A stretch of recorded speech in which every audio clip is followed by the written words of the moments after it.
friends, and welcome back to Adventures from Home. This is part 2 of our Bass Fishing 101 course. Today we're going to be talking about the Wackey Rig. This is one of the most popular ways to catch bass in late spring, summer, and early fall. Not super huge in the winter, but I'm sure you still could. Keeping the same order of events, let's start with our hook. There's two options for Wackey hooks. We have our generic Wackey hook here. This one I believe is from 6th Sense, and it is basically just a big C shape.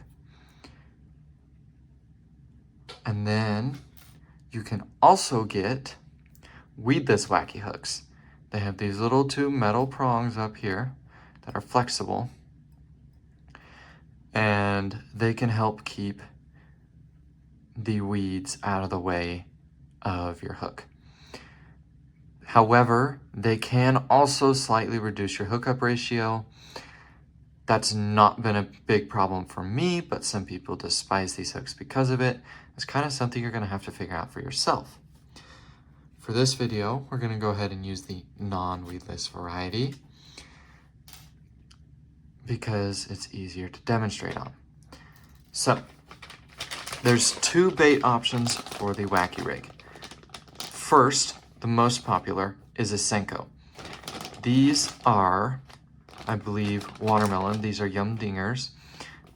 Phenomenal. Generally speaking, you want to get as big of ones as you can get. These are a little bit smaller. They are the 5-inch version, but they do make them in 6 and sometimes even Mondo versions. Then you can also get trick worms, finesse worms. People have a bunch of different names for them. They're a little slimmer and a little longer, also very effective. We're going to start out with rigging up a pink finesse worm on a Wackey Rig. Okay. You're going to take your hook,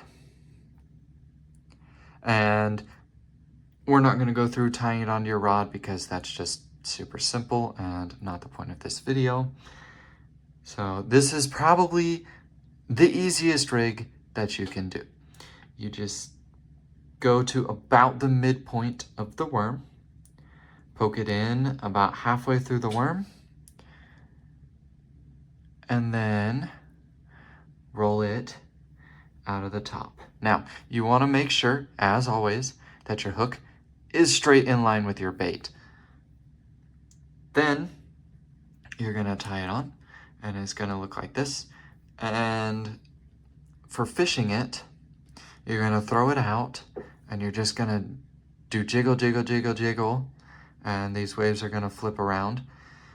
These are weightless. You must fish them very slow and jiggle them very gently. Side note, because they are weightless, I would not personally recommend throwing them on any non-DC baitcaster. If you want to throw them on your DC baitcaster or your BFS baitcaster, that'll work really well. But for your traditional baitcaster, this is just going to be too light and it's going to be a pain. I like to throw these on a medium to a medium heavy spinning rod when I'm in grass, or a medium light when I'm in open water. It doesn't really matter as long as you're somewhere around that medium power mark.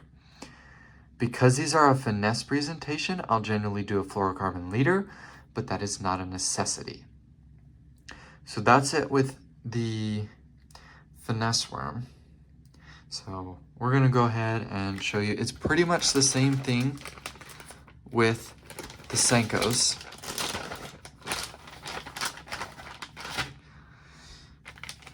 They have this band in there, and you can generally just go down into it and out the top, like so, remembering to keep it straight in line with the bait, and then you can fish it pretty much the same way.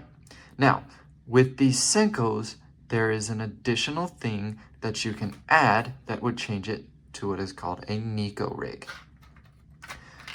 There are Nico weights. These are just little pointy weights.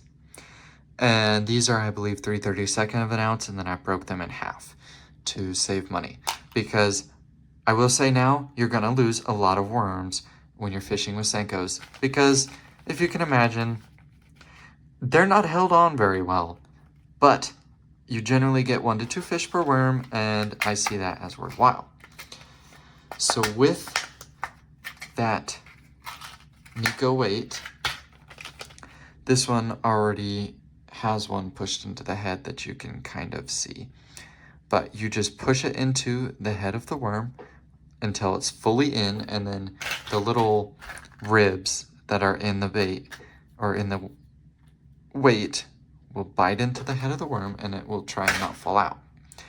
This makes it so that it sinks to the bottom straight and then lays down, and you pull it up and it kind of sits more in the water like this. This is good if you're in deeper water, especially because it'll help you get down to those fish. But there you have it, the Senko rig and a little bit of the Nico rig, because they're pretty much the same thing.